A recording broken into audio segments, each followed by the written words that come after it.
ಈಗ ಹೊಸ ಲೀಡ್ರ್ ಬಂದಾಗ ಹಳೆ ಲೀಡ್ರಿಗೆ ಹುಟ್ಟಿದ ಮಕ್ಕಳುಗಳು ಇರ್ತಾವಲ್ಲ ಅವನ್ನೆಲ್ಲ ಕೊಂದಾಕ್ತಾನೆ. ಅದು ಸಿಂಹದಲ್ಲೂ ಉಂಟು. ಈ ನಾಯಿ ಮಂಗನ್ನ ಪತ್ತೆ ಮಾಡೋದ್ರಲ್ಲಿ ಭಾರಿ ಹುಷಾರು. ಯಾವ್ದು ಈ ನಾಯಿ? ಇದು ಯಾವ್ದು ಸರ್ ಇದು ನಾಯಿ?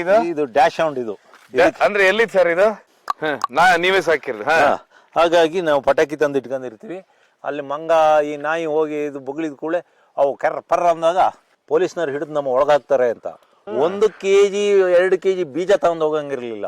ನಾವು ಈ ಕಡೆ ಒಂದು ಒಳದಾರಿ ಇತ್ತು ನಮ್ಮ ಮಲೆನಾಡಲ್ಲಿ, ಬೆಟ್ಟ ಎಲ್ಲ ಹತ್ತಿ ನಾನು 3 ಕಿಲೋಮೀಟರ್ ನಡೆದು ಹೋಗಿ ಪುಡಿ ಮಾಡ್ಸ್ಕೊಂಡ್ ಬರ್ತಿದ್ದೆ. ಯಾಕಂದ್ರೆ ಇಲ್ಲಿ ಹಿಡಿತಾರೆ ಅಂತ. ಜಾಸ್ತಿ ಯೂಸ್ ಮಾಡ್ತಾ ಇರೋದು ಹುಣಸೆ ಬೀಜನ. ಇಲ್ಲಿ ಬೈನೆ ಮರ ಅಂತ ಒಂದು ಮರ ಇದೆ, ಅಲ್ಲಿ ಇದೆ. ಬೈನೆ ಅಲ್ಲೊಂದಿದೆ. ಅದರಲ್ಲಿ ಸೇಂದಿ ಎಲ್ಲ ಮಾಡ್ತಾರೆ. ಇಲ್ಲೆಲ್ಲ ಇದೆ. ಇದ್ರ ಬೀಜಗಳನ್ನ ತಗೊಂಡೋಗಿ ಇದನ್ನು ಬೀಜನು ಕುಟ್ಟಿ ಪುಡಿ ಮಾಡಿ ಕಾಫಿ ಪುಡಿ ಅಂತ ಹೇಳಿ ಕಾಫಿ ಪುಡಿ ಮಿಕ್ಸ್ ಹೊಡೆದು ಮಾರ್ತಾ ಇದ್ದಾರೆ. ಆನೆಗಳು ಇದನ್ನ ಬೀಳಿಸಿ ಕಾಲಲ್ಲಿ ತುಣಿದು ಒಡೆದು ಆ ಹಿಟ್ಟು ತಿಂತವೆ. ಆ ಲೀಡರ್ ಮಾತನ್ನೇ ಕೇಳ್ಬೇಕು. ಅಕಸ್ಮಾತ್ತಾಗಿ ಆ ಮಂಗ ಸತ್ತೋದ್ರೆ ಗುಂಪಲ್ಲಿ ಯಾರು ಲೀಡ್ ಮಾಡಾರೆ ಇರಲ್ಲ, ಆವಾಗ ಮಂಗಗಳೆಲ್ಲ ಅವ್ರದೇ ಒಂದು ಗುಂಪು ಕಟ್ಟಿಕೊಂಡು ಅಲ್ಲಿಂದ ಚಿಕಾರಿನ ಹಾಕಿ ನಮಗ್ ಮೋಸನೂ ಮಾಡ್ತಾ ಇದಾರೆ, ಕಾಫಿ ಕುಡಿಯರಿಗೂ ಮೋಸ ಮಾಡ್ತಾ ಇದಾರೆ. ಕೇಳೋರು ಯಾರು ಈ ದೇಶದಲ್ಲಿ ಯಾರು ಇದಾರ? ಯಾರಿದ್ದಾರೆ? ಎಲ್ಲ ಅಧಿಕಾರಿಗಳಿಗೂ ಈ ಚಿಕೋರಿ ಇವರಿಗೂ ಅದ್ರ ಒಳಗಡೆ ಕೆಲವು ಅಂಡರ್ಸ್ಟ್ಯಾಂಡಿಂಗ್ ಇದೆ. ಚಿಕೋರಿ ಅಂತ ಹೇಳಿದ್ರೆ ಇದು ಬೆಳೆಯುವುದು ನಮ್ಮ ಸಕಲೇಶ್ಪುರ, ಹಾಸನ ಎಲ್ಲೂ ಬೆಳೆಯುವುದಿಲ್ಲ. ಇದನ್ನ ಅದು ಕೊಡಗಿನಲ್ಲಿ ಉತ್ತರ ಇಂಡಿಯಾದಿಂದ ಅದು ಬರೋದು, ನಾರ್ತ್ ಇಂಡಿಯಾದಿಂದ. ಅದು ಒಂದು ಗೆಡ್ಡೆ, ಭೂಮಿ ಒಳಗಿಂದ ಅಗ್ದು ತೆಗಿಯೋದು ಗೆಡ್ಡೆ ಅದು. ಅದನ್ನ ನಮಗೆ ಸಪ್ಲೈ ಮಾಡ್ತಾ ಇದ್ದಾರೆ. ಚಿಕೋರಿ ಒಂದು ಸ್ವಲ್ಪ ಕೈ ಜಾಸ್ತಿ, ಆದರೆ ಒರಿಜಿನಲ್ ಕಾಫಿ ಇನ್ನೂ ಚೆನ್ನಾಗಿರುತ್ತೆ. ಇಲ್ಲಿ ಯಾರಿಗೂ ಒರಿಜಿನಲ್ ಕಾಫಿ ಸಿಗ್ತಾ ಇಲ್ಲ. ಕಾಫಿ ಇದರಲ್ಲಿ ಮೋಸ ದಗ ನಡೀತಿದೆ. ಈಗ ಚಿಕೋರಿನ ಸ್ಟಾಪ್ ಮಾಡಿದ್ರೆ ನಮ್ಮ ಕಾಫಿಗೆ ಇನ್ನೂ ರೇಟ್ ಜಾಸ್ತಿ ಆಗುತ್ತೆ. ಅಂದ್ರೆ ಪ್ಯೂರ್ ಕಾಫಿ. ಹೌದು ಸರ್. ಆಮೇಲೆ ಈಗ ನಾವು ಕುಡಿತಾ ಇರೋದು ಕಲಬೆರಕೆ ಕಾಫಿ. ಕಲಬೆರಕೆ ಕಾಫಿನೇ ನಾವು ಕುಡಿತಾ ಇರೋದು. ಕೇಳಿದ್ರಲ್ಲ ನೀವು? ಬೆದಿದಲ್ಲಿಯೂ ನಡೀತಾ ಉಂಟು. ಹುಣಸೆ ಬೀಜಗಳು, ಕುದುರೆ ಲದ್ದಿ ಇಂಥದ್ನೆಲ್ಲ ಮಿಕ್ಸ್ ಹೊಡೆದು ಕಾಫಿ ಕಂಪ್ಲೀಟ್ ಕಲಬೆರಕೆ ಮಾಡಿ ಹಾಕಿದ್ದಾರೆ. ಕಾಫಿ ಏನ್ ಹೇಳ್ತೀರಾ ಸರ್? ಹೌದು, ಇವನ್ನೆಲ್ಲಾನು ಸೇರಿಸಿ ಕಾಫಿ ಬೀಜ ಅಂತ ಕಾಫಿ ಅಂತ ಹೇಳಿ ಮಾರ್ತಾ ಇದ್ದಾರೆ. ಅಲ್ಲ ಸರ್, ಈ ಕುದುರೆ ಲದ್ದಿನ ಏನದು? ಯಾಕದು ಆ ರೀತಿ ಸ್ಮೆಲ್ ಇರುತ್ತದೆ ಅಥವಾ ಏನದು? ಕುದುರೆ ಲದ್ದಿ ಕಲರ್ ಬರುತ್ತೆ, ಏನು ಕಾಫಿ ಕಲರೇ ಬರುತ್ತೆ. ಅದನ್ನೆಲ್ಲ ಮಿಕ್ಸ್ ಹೊಡೆದು ಕಲಬೆರಕೆ ಮಾಡಿ ಕಾಫಿ ಮಾರ್ತಾ ಇದ್ದಾರೆ. ಅದಕ್ಕೆ ನಾನು ಹೇಳೋದು, ಒರಿಜಿನಲ್ ಕಾಫಿ ಯಾವ್ದಾರ ಒಳ್ಳೆ, ಯಾವುದೇ ಹೆಸರು ಇಲ್ಲದ್ದು, ಯಾವುದೇ ಬ್ರ್ಯಾಂಡ್ ಇಲ್ಲದ ಕಾಫಿಗಳನ್ನ ಯಾರೂ ಉಪಯೋಗಿಸ್ಬಾರ್ದು. ಇದು ಪೂರ್ತಿ ಮೋಸ. ಅದರಲ್ಲೂ ಜಾಸ್ತಿ ಯೂಸ್ ಮಾಡ್ತಾ ಇರೋದು ಹುಣಸೆ ಬೀಜನ. ಆಮೇಲೆ ಅಷ್ಟೇ ಅಲ್ಲ, ಇಲ್ಲಿ ಬೈನೆ ಮರ ಅಂತ ಒಂದು ಮರ ಇದೆ, ಅಲ್ಲಿ ಇದೆ. ಬೈನೆ ಅಲ್ಲೊಂದಿದೆ. ಅದರಲ್ಲಿ ಸೇಂದಿ ಎಲ್ಲ ಮಾಡ್ತಾರೆ. ಇಲ್ಲೆಲ್ಲ ಇದೆ. ಇದ್ರ ಬೀಜಗಳನ್ನ ತಗೊಂಡೋಗಿ ಇದನ್ನು ಬೀಜನು ಕುಟ್ಟಿ ಪುಡಿ ಮಾಡಿ ಕಾಫಿ ಪುಡಿ ಅಂತ ಹೇಳಿ ಕಾಫಿ ಪುಡಿ ಮಿಕ್ಸ್ ಹೊಡೆದು ಮಾರ್ತಾ ಇದ್ದಾರೆ. ಕೋಟ್ಯಾಂತರ ಜನ ನಾವು ಇವತ್ತು ಕಾಫಿ ಕುಡಿತೇವೆ. ವಿಶೇಷ ಅಂತ ಹೇಳಿದ್ರೆ ಕರ್ನಾಟಕ ಅಂತ ಬಂದ ಕೂಡ್ಲೇನೆ ಕಾಫಿಯ ತವರು ಒಂದು ಕೂಡಲೇ ಬರುವಂತದ್ದು ಕಾಫಿ. ಇವತ್ತೆಷ್ಟು ಕಲಬೆರಕೆ ಇದೆ ಯಾಕಂತ ಹೇಳಿದ್ರೆ ಸುಮಾರು 35ರಿಂದ 40 ವರ್ಷದಿಂದ ಕಾಫಿ ಬೆಳೆಗಾರರಾದಂಥವ್ರು ವಿಕ್ರಮ್ ಗೌಡ್ರು ಕಾಡಲ್ಲೇ ಇದ್ದು ಕಾಫಿ ಬೆಳೀತಾ ಇದ್ದಾರೆ. ಆ ಕಲಬೆರಕೆ ಎಷ್ಟಿದೆ ಅಂತ ಅವ್ರು ಹೇಳ್ತಾ ಇದ್ದಾರೆ. ನಾವೆಲ್ಲ ಕೇಳುವಂತದ್ದು. ಸರ್, ಇನ್ನೊಂದು, ಚಿಕೋರಿ ಮಿಕ್ಸ್ ಮಾಡಿದ್ರೆ ಕಾಫಿ ಕುಡಿಯೋ ಚಟ ಜಾಸ್ತಿ ಆಗತ್ತೆ. ಬಟ್ ಏನೋ ಟೇಸ್ಟ್ ಬರುತ್ತೆ ಅಂತ. ಆದ್ರೆ ಒರಿಜಿನಲ್ ಕಾಫಿ ಹೇಗಿದೆ ಅಂತಲೇ ಗೊತ್ತಿಲ್ಲಲ್ಲ. ಚಿಕೋರಿ ಕಾಫಿ ಕುಡ್ದು ಕಾಫಿ ರುಚಿ ಇದೆ ಅಂತ ಇವರು ತಿಳ್ಕೊಂಡಿರೋದು. ಕಾಫಿಯಲ್ಲಿ ಅದು ಕೆಲವು ಸಮಯದಲ್ಲಿ ನಮ್ಮ ದೇಹಕ್ಕೆ ಬೇಕಾಗುತ್ತೆ. ನಮ್ಮ ಕೆಲವು ಟೈಮು ಅದು ನಮಗೆ ತಲೆನೋವು, ಇಲ್ಲ ಇನ್ನು ಕೆಲವು ಸಣ್ಣ ಮೈಕೈ ನೋವು ಅಂತದನ್ನೆಲ್ಲ ವಾಸಿ ಮಾಡುತ್ತೆ. ಇನ್ನೂ ಬೇರೆ ಬೇರೆ ಏನೇನೋ ಅದರಿಂದ ಔಷಧಿ ಇದೆ.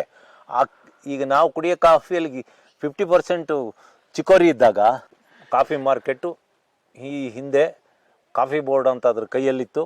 ಸುಮಾರು ವರ್ಷದ ಹಿಂದೆ ಕಾಫಿ ಮಾರ್ಕೆಟ್ ಇದು ಓಪನ್ ಮಾರ್ಕೆಟ್ ಆಗಬೇಕು ಅಂತ ನಾನು ಬೆಂಗಳೂರು ನಾನು ಒಬ್ಬನೇ ಅಲ್ಲ, ಪ್ಲಾಂಟರ್ಗಳೆಲ್ಲ ಅವ್ರ ಜೊತೆ ನಾನು ಹೋಗಿ ನಾವೆಲ್ಲ ತುಂಬ ಸ್ಟ್ರೈಕ್ ಮಾಡಿ ನಮ್ಮ ಬೆಳೆಗಾರರ ಒಗ್ಗಟ್ಟಿನಿಂದ ಮಾಡಿರೋ ಪ್ರತಿಫಲ ಓಪನ್ ಮಾರ್ಕೆಟ್ ಆಯಿತು. ಓಪನ್ ಮಾರ್ಕೆಟ್ ಆದರೂ ಅದರಲ್ಲೂ ಈಗ ಸುಮಾರೆಲ್ಲ ಕೆಲವು ವ್ಯಾಪಾರಿಗಳು ಸೇರ್ಕೊಂಡು ಮೋಸದಾಗ ಮಾಡ್ತಾ ಇದ್ದಾರೆ. ಕಾಫಿ ಬೆಳೆಗಾರನ್ನ ಸುಲಿಗೆ ಮಾಡ್ತಾ ಇದ್ದಾರೆ. ಮಾಯಿಶ್ಚರ್ ಅಂತ ಮಾಯಿಶ್ಚರ್ ಅಂದರೆ ನಿಮ್ಮ ಕಾಫಿ ಬೀಜ ಉಂಟಲ್ಲ, ಅದರಲ್ಲಿ ನೀರಿನಂಶ ಎಷ್ಟಿರ್ತದೆ ಅಂತ ಸುಳ್ಳೆ, ನಿಮ್ಮ ಇದರಲ್ಲಿ ಅಷ್ಟು ಮಾಯಿಶ್ಚರ್ ಇದೆ, ಇಷ್ಟು ಮಾಯಿಶ್ಚರ್ ಇದೆ ಅಂತ ಹೇಳಿ ಅದನ್ನ ಕಳೀತಾ ಇದ್ದಾರೆ. 10, 11, 12, 13 ಇದ್ರೆ ಅದಕ್ಕೊಂದು ಒಳ್ಳೆ ರೇಟ್ ಇರ್ತದೆ. ಮತ್ತೆ ಇನ್ನೊಂದು ಓಟಿ ಅಂತ ಶುರುವಾಗಿದೆ. ಓಟಿ 26, 27, 28, 29 ಎಲ್ಲ ರೋಬಸ್ಟ್ ಓಟಿ ಇದ್ದಾಗ ಅದಕ್ಕೆ ರೇಟ್ ಜಾಸ್ತಿ. ಇವರು ಓಟಿ ನೋಡೋದು ಇವರೇ, ಮಾಸ್ಟರ್ ಇವರು ನೋಡೋದೇ ಇವರು. ಅದರಲ್ಲಿ ಒಂದೊಂದು ಪಾಯಿಂಟ್ ಅದನ್ನ ಕಡಿಮೆ ಮಾಡಿದರೆ ಮಾಡ್ತಾ ಇದ್ದಾರೆ. ಇಲ್ಲಿಂದ ಹೋದವ್ರು ಸುಮ್ಮನೆ ಕೈ ಕಟ್ಕೊಂಡು ಕೂತಿರ್ತಾರೆ. ಅವ್ರ ಒಳಗಡೆ ಮನೆ ಒಳಗೆ ಹೋಗಿ ಎಂಥದ ಒಂದು ಮಿಷಿನ್ ಡರ್ ಅಂತ ಸ್ಟಾರ್ಟ್ ಮಾಡಿ ತಂದು ಎಲ್ಲ, ಏಯ್ ನಿಮ್ಮದು ಮಾಯಿಶ್ಚರ್ ಅಷ್ಟಿದೆ, 15 ಇದೆ, ಓಟಿ 30 ಮೇಲಿದೆ, ಇಲ್ಲ 20ರಿಂದ ಕೆಳಗಿದೆ, 20 ಆಗಿದೆ ಅಂತ ಹೇಳಿ ಅದಕ್ಕೊಂದಿಷ್ಟು ಲೆಸ್ ಮಾಡಿ ಅದು ಮಾಡ್ತಾ ಇದ್ದಾರೆ. 30 ವರ್ಷದ ಹಿಂದೆ ಕಾಫಿ ಅಂದ್ಕೊಳ್ಳೇನೆ ಕಾಫಿಗೂ ಚೆಕ್ ಪೋಸ್ಟ್ ಗಳಿದ್ವಂತೆ ನಮ್ಮ ರಾಜ್ಯದಲ್ಲಿ. ನಾನು ಕೇಳಿದೆ, ಅಂದ್ರೆ ಇಷ್ಟೇ ಲಾರಿ ಹೋಗ್ಬೇಕು, ಅದು ಸರ್ಕಾರಕ್ಕೆ ಸೇರ್ಬೇಕು. ಏನ್ ಸರ್ ಇದು ಕತೆ? 1 kg 2 kg ಕಾಫಿನ ನಾವು ನಮ್ಮೂರಿಂದ ಹಾನ್ಬಾಳ್ ಅಂತ ಒಂದು ಊರಿದೆ, ಅಲ್ಲಿ ಒಂದು 3-4 ಕಿಲೋಮೀಟ್ರು, ಅಲ್ಲಿಗೆ ಅದನ್ನ ಬೀಜ ಅಂದ್ರೆ ಅದನ್ನ ಪೌಡರ್ ಮಾಡ್ಸಕ್ಕಾಗಿ ಮನೇಲೆ ಮಾಡ್ತಿದ್ದೋ. ಅದ್ರ ಒಂದೊಂದ್ಸತಿ ಮಾಡ್ಸಕ್ ಹೋಗ್ಬೇಕು ಅಂದ್ರೆ ನಾವು ಹಾನ್ಬಾಳಿಗೆ ಬಸ್ಸಲ್ಲಿ ಹೋಗ್ತಿರ್ಲಿಲ್ಲ, ಪೊಲೀಸ್ನವ್ರು ಹಿಡಿದು ನಮ್ಮ ಒಳಗಾಗ್ತಾರೆ ಅಂತ. 1 kg 2 kg ಬೀಜ ತಗೊಂಡ್ ಹೋಗಂಗಿರ್ಲಿಲ್ಲ. ನಾವು ಈ ಕಡೆ ಒಂದು ಒಳದಾರಿ ಇತ್ತು ನಮ್ಮ ಮಲೆನಾಡಲ್ಲಿ, ಕಾಡು ನದಿ ಬೆಟ್ಟ ಎಲ್ಲ ಹತ್ತಿ ನಾನು 3 ಕಿಲೋಮೀಟರ್ ನಡೆದು ಹೋಗಿ ಪುಡಿ ಮಾಡ್ಸ್ಕೊಂಡ್ ಬರ್ತಿದ್ದೆ, ಯಾಕಂದ್ರೆ ಇಲ್ಲಿ ಹಿಡಿತಾರೆ ಅಂತ. ಏನ್ ಸರ್ ಇದು? ಯಾಕೆ ಆಗಿತ್ತು ಆ ಕಾಲದಲ್ಲಿ. ಆಮೇಲೆ ಇದು ಓಪನ್ ಮಾರ್ಕೆಟ್ ಎಲ್ಲ ಆದ್ಮೇಲೆ ಕಂಪ್ಲೀಟ್ ಎಲ್ಲ ಹಿಡಿತ ಇವ್ರ ಕೈಯಲ್ಲಿತ್ತು, ಸರ್ಕಾರದ ಕೈಯಲ್ಲಿ. ಸರ್ಕಾರ ಕಾಫಿ ಬೋರ್ಡ್ ಕೈಯಲ್ಲಿ. ಕಾಫಿ ಬೋರ್ಡ್ ಅಧ್ಯಕ್ಷರಾದರು ಕಾಫಿ ಬೆಳೆಗಾರರಿಗೆ ಸಂಬಂಧಪಟ್ಟಿದ್ದು ಒಂದು ಭವನ, ಕಾಫಿ ಭವನ ಕಟ್ತಾರೆ. ಅಧ್ಯಕ್ಷ ಆಗಿ ತಂದು ಕೋಲಾರದಲ್ಲಿ ಕಟ್ಕೊಂಡ, ಮಡಿಕೇರಿಯಲ್ಲಿ ಕಟ್ಟಲಿಲ್ಲ, ಹಾಸನದಲ್ಲಿ ಕಟ್ಟಲಿಲ್ಲ, ಚಿಕ್ಕಮಗಳೂರಲ್ಲಿ ಕಟ್ಟಲಿಲ್ಲ, ಶಿವಮೊಗ್ಗದಲ್ಲಿ ಕಟ್ಟಲಿಲ್ಲ. ಹಾಗೆ ಕಾಫಿ ಬೆಳೆಯೋದಲ್ಲಿ ಜಾಗ ಬಿಟ್ಟು ಕೋಲಾರದಲ್ಲಿ ಹೋಗಿ ಕಟ್ಟಿರು. ರೈತರು ಇಲ್ಲಿಯವರು. ನಾವು ಇಲ್ಲಿ ಹಗಲು ರಾತ್ರಿ ಜಿಗಣೆ ಮಳೆ ಎಲ್ಲ ಕಷ್ಟಪಟ್ಟು ನಾವು ಕಾಫಿ ಬೆಳೆಯೋದು, ಅದೆಲ್ಲ ಆಯಿತು. ಕಾಫಿ ಆಮೇಲೆ ಏನೋ ಓಪನ್ ಮಾರ್ಕೆಟ್ ಆಯಿತು. ಈಗ ಒಂದು ಒಳ್ಳೆ ರೇಟ್ ಕಾಣ್ತಾ ಇದೀವಿ. ಅದರಲ್ಲೂ ಒಂದು ಸ್ವಲ್ಪ ಶೋಷಣೆ ನಡೀತಾ ಇದೆ ಕಾಫಿ ಕ್ಯೂರಿಂಗ್ಗಳಲ್ಲಿ. ಈಗ ನೆಸ್ ಕಾಫಿ ಅಂತಿದೆ, ಅದಾದ ನಂತರ ಬ್ರೂ ಕಾಫಿ ಅಂತ. ಏನ್ ಸರ್ ಇದು ಬ್ರೂ ಕಾಫಿ, ನೆಸ್ ಕಾಫಿ ಕತೆ? ಅವರೆಲ್ಲ ಮಲ್ಟಿ ಇಂಟರ್ನ್ಯಾಷನಲ್ ಕಂಪ್ನಿಗಳು, ಅವರ ಅದೆಲ್ಲ ಇನ್ಸ್ಟೆಂಟ್ ಕಾಫಿಗಳು. ಇನ್ಸ್ಟೆಂಟ್ ಕಾಫಿಗಳು ರೋಬಸ್ಟಲ್ಲಿ ಮಾತ್ರ ಆಗೋದು. ಬನ್ನಿ ಸರ್.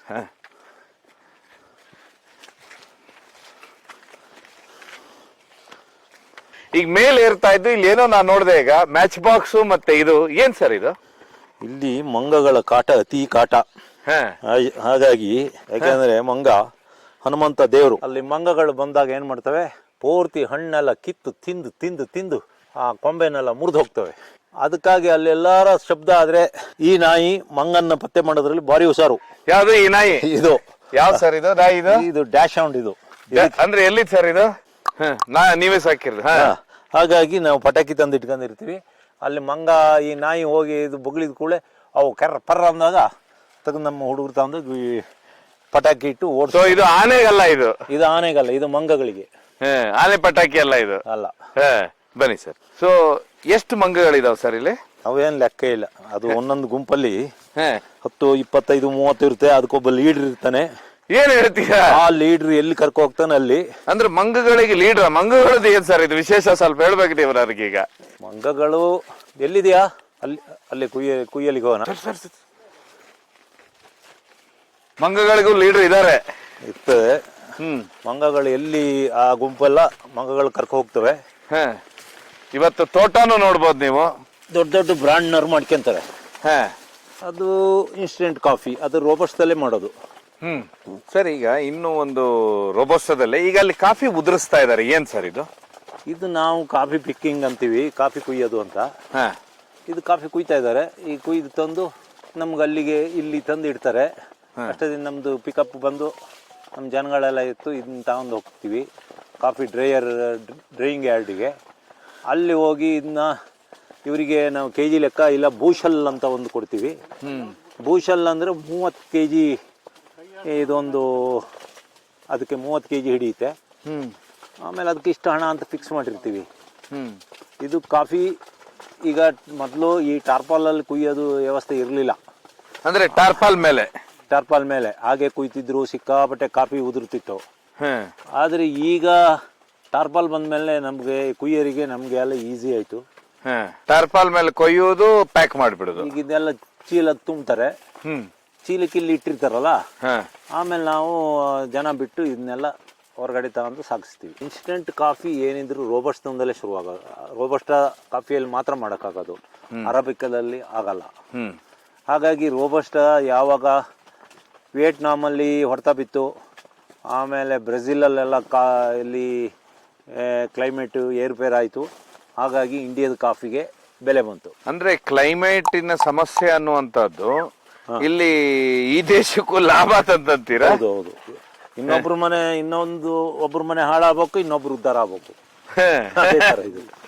ಎಷ್ಟು ಸರ್ ಈಗ ಎಷ್ಟು ಇದೆ ಒಂದು ಕಾಫಿ ಕೆಜಿಗೆ ಎಷ್ಟು ಬೀಳುತ್ತೆ ಈಗ ನಿಮಗೆ? ಒಣಗಿದ ಕಾಫಿ ಈಗ 50 kgಗೆ 10,000 ಆದ್ರೆ ಅದೊಂದು ಸ್ವಲ್ಪ ಲೆಕ್ಕ ಹಾಕ್ಬೇಕು. 10,000 ಕಿಲೋ ರೇಟು. ನನ್ನ ಒಂದು 50 kg ಬ್ಯಾಗಿಗೆ ಕಿಲೋ ಚೆರಿಗೆ. ಇದರಲ್ಲಿ ಈ ಬೀಜ ತೆಗೆದು ನಾವು ಅದನ್ನ ಪಲ್ಪರ್ ಅಂತ ಮಾಡ್ತೀವಿ. ಅದಕ್ಕೆ 19,000 ರಿಂದ 20,000 ಇದೆ. ಇದ್ರ ಸಿಪ್ಪೆ ಮೇಲೆ ತೆಗೆದು ಬರೀ ಬೀಜಗಳನ್ನ ಮಾತ್ರ ಒಣಗಿಸ್ತೀವಿ, ಪಲ್ಪಿಂಗ್ ಅಂತ ಹೇಳಿ. ಸೊ ಹಾಗಾದ್ರೆ ಇದು ನೀವು ಹೇಳ್ತಾ ಇರೋದು ಸರ್, ಇದು ಒಟ್ಟು ಎಷ್ಟು ಎಕರೆ ತೋಟ ಇದೆ ಸರ್? ಇದು ನಂದು ಟೋಟಲ್ ಒಂದು 30 ಎಕರೆ ಇದೆ. ಅದರಲ್ಲಿ 1 ಎಕರೆ 1.5 ಎಕರೆ ಭತ್ತ ಬೆಳಿತೀನಿ. ಯಾಕೆಂದ್ರೆ ಅಲ್ಲಿ ಜಪಾವತಿ ನದಿ ಮಳೆಗಾಲದಲ್ಲಿ ಅದು ಫ್ಲಡ್ ಬಂದಾಗ ಅಲ್ಲಿ ಒಂದೊಂದು ವಾರ ಎಲ್ಲ ನಿಲ್ಲುತ್ತೆ ನೀರು. ಹಾಗಾಗಿ ಅದು ಅಲ್ಲಿ ಇನ್ನು ಏನು ಬೆಳೆಯೋಕ್ಕೂ ಆಗಲ್ಲ, ಭತ್ತ ಮಾತ್ರ ಬೆಳೆಯೋಕ್ಕಾಗೋದು. ಭತ್ತ ಅದಕ್ಕೆ 1 ಎಕರೆ 1.5 ಎಕರೆ ಭತ್ತ ಬೆಳೀತಾ ಇದ್ದೀನಿ. ಮಂಗಗಳಲ್ಲಿ ಏನ್ ಸರ್ ಟೀಮ್ ಲೀಡರ್ ಹೇಗಿದು? ಮಂಗಗಳಿಗೆ ಈಗ ಏನು ಆಹಾರ ಇಲ್ಲ, ಹಲಸಿನ ಹಣ್ಣು, ಬೇರೆ ಹಣ್ಣುಗಳಿಲ್ಲ. ಹಾಗಾಗಿ ಈ ಚಳಿಗಾಲದಲ್ಲಿ ಹಣ್ಣಿರೋದು ಒಂದೇ ಜಾತಿ ಮರ, ಆ ಮರ ಮಿಟ್ಲಿ ಮರ ಅಂತೀವಿ ನಾವು. ಅದು ಈಗ ಎಲ್ಲ ಕಾಫಿ ತೋಟದಲ್ಲಿ ಎಲ್ಲ ಕಡ್ದು ಅದು ಇಲ್ದಂಗೆ ಮಾಡಿದ್ದಾರೆ. ಅದಕ್ಕೆ ಈಗ ಹೊಟ್ಟೆ ತುಂಬಿಸ್ಕೋಬೇಕಲ್ಲ, ತುಂಬಾ ಕಾಫಿ ಹಣ್ಣು ತಿಂತಗೆ. ಆಮೇಲೆ ಅದರಲ್ಲೊಬ್ಬ ಲೀಡರ್ ಇರ್ತಾನೆ. ಆ 25-30 ಮಂಗಗಳಿಗೆ ಒಬ್ಬ ಲೀಡ್ರು. ಆ ಲೀಡ್ರ್ ಎಲ್ಲಿ ಹೋಗ್ತಾನೆ ಅಲ್ಲೇ ಹೋಗೋದು. ಆ ಲೀಡರ್ ಮಾತನ್ನೇ ಕೇಳ್ಬೇಕು. ಅಕಸ್ಮಾತ್ತಾಗಿ ಆ ಮಂಗ ಸತ್ತೋದ್ರೆ ಅಲ್ಲಿ ಯಾರು ಲೀಡ್ ಮಾಡಾರೆ ಇರಲ್ಲ. ಆವಾಗ ಮಂಗಗಳೆಲ್ಲ ಅವ್ರದೇ ಒಂದು ಗುಂಪು ಕಟ್ಟಿಕೊಂಡು ಅಲ್ಲಿಂದ ಚಲಪಿಲಿಯಾಗಿ ಹೋಗ್ತವೆ. ಅಲ್ಲ ಸರ್, ಇದೇನು ಲೀಡರ್ ಒಬ್ಬ ಇರ್ತಾನೆ? ಅದಕ್ಕೆ ಲೀಡರ್ ಇರ್ತಾನೆ. ಅದಷ್ಟೇ ಅಲ್ಲ, ಈಗ ಹೊಸ ಲೀಡರ್ ಬಂದಾಗ ಹಳೆ ಲೀಡರ್ಗೆ ಹುಟ್ಟಿದ ಮಕ್ಕಳುಗಳು ಇರ್ತಾವಲ್ಲ, ಅವನ್ನೆಲ್ಲ ಕೊಂದಾಕ್ತಾನೆ. ಅದು ಸಿಂಹದಲ್ಲೂ ಉಂಟು. ಯಾಕೆಂದ್ರೆ ಆ ಸಂತತಿ ಬೆಳೆದು ಅವರು ಇವನಿಗೆ ಉಲ್ಟಾ ಹೊಡೆದ್ರೆ ಅಂತ ಹೇಳಿ ಆ ಮಂಗಳ ಮರಿಗಳನ್ನೆಲ್ಲ ಸಾಯಿಸಾಕ್ತಾನೆ. ಅದು ಸಿಂಹಗಳಲ್ಲೂ ಉಂಟು ಆ ರೀತಿ ಪದ್ಧತಿ. ಆಮೇಲೆ ಇವನ್ ಲೀಡರ್ ಆಗ್ತಾನೆ. ಅದು ಇರ್ತಾನೆ ಸರ್, ನೋಡು ಈಗ ಇರ್ತಾನೆ. ಲಾಸ್ಟಿಗೆ ಬರೋದು, ಎಲ್ಲರನ್ನು ಮುಂದೆ ಕಳಿಸಿ ಹಿಂದಿಂದ ಬರೋದು. ಅದು ಇಷ್ಟು ದಪ್ಪ ಇರುತ್ತೆ, ಅದಕ್ಕೂ ಇಷ್ಟು ಕೋರೆಗಳು ಇರ್ತವೆ. ಅವ್ನು ಲಾಸ್ಟಿಗೆ ಬರ್ತಾನೆ. ಎಲ್ಲ ಬಂದ್ಮೇಲೆ ಅವ್ನು ಬರೋದು. ಟೀಮ್ ಮಾಡ್ಕೊಂಡ್ಬಿಟ್ಟಿರ್ತಾರೆ. ಟೀಮ್ ಇರುತ್ತೆ, ಒಂದು 25, 30, 40 ಇಡೀ ಟೀಮೇ ಇರುತ್ತೆ. ಆನೆಗಳಲ್ಲೂ ಟೀಮ್ ಲೀಡರ್ಗಳಿದ್ದಾರೆ.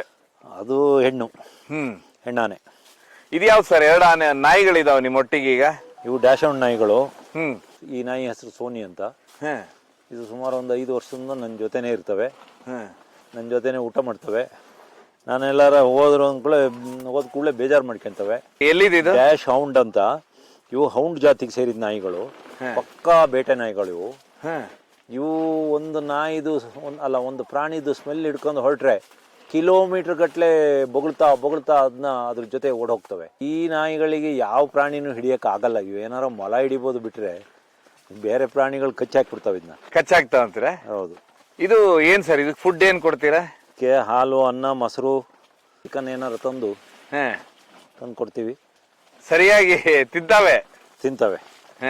ಆದ್ರೆ ಈ ನಾಯಿಗಳು ಸಾಕಕ್ಕೆ ಸುಲಭ. ಇದಕ್ಕೊಂದು ಚೇರ್ ಇದ್ರೆ ಸಾಕು, ಹಾರಿ ಚೇರ್ ಮೇಲೆ ಮಲಗಿಬಿಡ್ತದೆ. ಒಂದಿಷ್ಟು ಅನ್ನ ಸಾಕು. ಆಮೇಲೆ ಯಾರನ್ನೂ ನಂಬಲ್ಲ, ಯಾರನ್ನೂ ಮನೆ ಒಳಗೆ ಬಿಡಲ್ಲ. ಕೆಲವು ಟೈಮು ಈಗ ನನ್ನ ಜೊತೆ ನಾನು ಇಲ್ಲಿದ್ದೀನಿ ಅಂದ್ರೆ ಬೇರೆಯವ್ರು ನನ್ನ ಮುಟ್ಟಾಗಿಲ್ಲ, ಅದೆಲ್ಲ ಇರುತ್ತೆ. ಬೇರೆ ನಾನು ಟಚ್ ಮಾಡಿದ್ರೆ ಕಚ್ತವೆ, ಹತ್ರಕ್ಕೆ ಬರಕ್ ಬಿಡಲ್ಲ.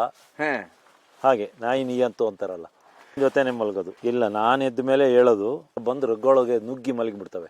ಆದ್ರೆ ಯಾವತ್ತು ಕಡ್ದಿದ್ದು ಈ ರೀತಿ ಯಾರಿಗೆ ಕಡಿಯೋದು? ನನಗಂತೂ ಕಡಿಯಕ್ಲೆ ಇವು. ಬೇರೆಯವರಿಗೆ ಯಾರನ್ನಾರ ಹೊಸಬರು ನೋಡಿದ್ರೆ ಹೆದರ್ಸ್ತವೆ. ನಿದ್ದೆ ನಮಗೂ ಕಷ್ಟ ಆಗ್ತದೆ, ಏನು ಮಾಡೋದು? ಇನ್ನು ಸಹಿಸ್ಕೊಳೋದು, ಮಲಗ್ತವೆ. ಸ್ವಲ್ಪ ಕಷ್ಟ ಆಗ್ತದೆ. ಎಷ್ಟು ವರ್ಷ ಆಯ್ತು ಸರ್ ನಿಮ್ಮ ಒಟ್ಟಿಗಿದ್ದು? ಒಂದು 4-5 ವರ್ಷ ಆಯ್ತು. 2 ಅಷ್ಟೇ. 13 ವರ್ಷ ಬದುಕ್ತವೆ ನಾಯಿಗಳು. ಈಗಾಗಲೇ 3-4 ವರ್ಷ 5 ವರ್ಷ ಆಯ್ತು. ಇದೆಲ್ಲ ಮುಂದಿನ ವರ್ಷ ಕಾಫಿ ಬಿಡೋದು. ಇದು ಇವ್ರು ಮುರಿದಿರೋದು. ಮುರಿದು ಅದ್ರ ಕೊಂಬೆ ಮುರಿದಿರೋದು ನೋಡಿರಿ, ಇದು ಇನ್ನೇನೆ ಇವತ್ತ ಅದ್ರ ಕೊಂಬೆ ಮುರಿದಿರೋದು ನೋಡಿದ್ರೆ ಹಳೇದಿದ್ದಂಗಿದೆ. ಸೊ ಆನೆಗಳು ಒಂದ್ ವೇಳೆ ಕಾಫಿ ತೋಟ ಹೊಕ್ಕರು ಇದೇ ಲಾಸ್ ಆಗುದಾ ಸರ್? ಇದೇ ಲಾಸ್ ಆಗ್ತದೆ. ಆನೆಗಳು ಈಗ ಕಾಫಿ ಹಣ್ಣು ತಿನ್ನಕ್ ಶುರು ಮಾಡಿದಾವೆ. ಆನೆಗಳಿಗೆ ಪ್ರಿಯವಾದ ವಸ್ತು ನಿಮ್ ತೋಟದಲ್ಲೇ ಇದೆ. ಹೌದು, ಬೈನೆ ಮರಗಳು. ಏನ್ ಸರ್ ಇದು ಬೈನೆ ಮರಗಳ ಕತೆ? ಏನ್ ಸರ್ ಇದು? ಏನ್ ಅದ್ರೊಳಗೆ ಏನಿರುತ್ತೆ? ಇದರಲ್ಲಿ ಚಿಕ್ಕದ್ರಲ್ಲಿ ಮೇಲೆ ಬೆಳೆಯತಿಗೆ ನೋಡಿ ಅಲ್ಲಿ ಇದೆಯಲ್ಲ ಅದು, ನಾವು ಚಿಕ್ಕದ್ರಲ್ಲಿ ಅದನ್ನ ಅಲ್ಲಿ ಮದ್ದಿ ಕಡ್ದು ಅದರದ್ದು ಸುಳಿ ತಿಂತಿದ್ದು, ಭಾರಿ ಟೇಸ್ಟ್ ಅದು. ನಾವು ಬೈನೆ ದಿಂಡು ಅಂತಿದ್ದು ಅವಾಗ.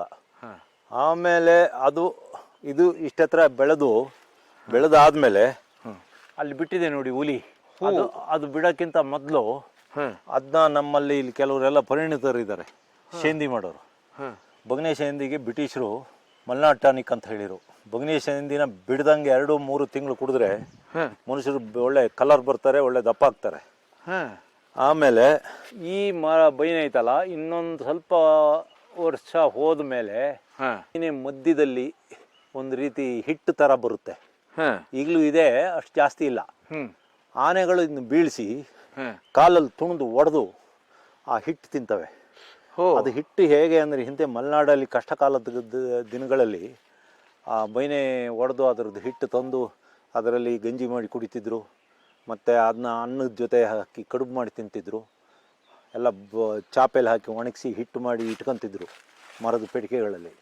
ಆ ಹಿಟ್ಟು ಉಂಟಲ್ಲ, ಅದು ಅಲ್ಲಿಂದ ಒಂದು ಇಲ್ಲಿವರೆಗೆ ಮಾತ್ರ ಇರುತ್ತೆ. ಆ ಮೇಲೆ ತುದಿಯಿಂದ ಮಧ್ಯದವರೆಗೆ, ಅಲ್ಲಿ ಇಲ್ಲೊಂದು ಸ್ವಲ್ಪ ಕೆಳಗಡೆಯಿಂದ ಅದು ಇಷ್ಟರವರೆಗೂ ಇರುತ್ತೆ. ಆನೆ ಅದನ್ನ ಭಾರಿ ಇಷ್ಟಪಟ್ಟು ತಿಂತದೆ. ಅದು ತಿಂದ ಕೂಡಲೇ ಆನೆಗೆ ಕಿಕ್ ಹೊಡಿಯೋಕ್ಕೆ ಶುರುವಾಗ್ತದೆ. ಅದರಲ್ಲಿ ಶೇಂದಿಯಲ್ಲಿ ಇರುತ್ತಲ್ಲ, ಅದು ಆ ಹಿಟ್ಟಲ್ಲಿರುತ್ತೆ, ಅದರೊಳಗಿರೋ ಇದರಲ್ಲಿ. ಹಾಗಾಗಿ ಆನೆ ಭಾರಿ ಇಷ್ಟಪಟ್ಟು ತಿಂತದೆ, ತಿಂದು ಟೈಟ್ ಆಗ್ತದೆ. ಹಾಗಾಗಿ ಆನೆಗಳು, ಅದೇ ನಮ್ಮ ಸಾಕಿದ ಆನೆಗಳಾದರೆ ಅದು ಎಲೆ ತಿಂತವೆ. ನಮ್ಮ ಕಾಡಾನೆ ಅದು ಎಲೆನೇ ತಿನ್ನಲ್ಲ, ಬೀಳಿಸ್ತಾ ಸರ್. ಇದ್ರ ಬೀಳಿಸ್ತಾ ಇದು ಒಂದು 10 ಸೆಕೆಂಡಿಗೆ ನಮ್ಮ ಭೀಮ ಬಂದು 10 ಸೆಕೆಂಡಿಗೆ ಇದನ್ನ ಬೀಳ್ಸಾಕ್ತಾನೆ. ಈ ಮರನ ಇದು ಲೆಕ್ಕಕ್ಕೆ ಇಲ್ಲ.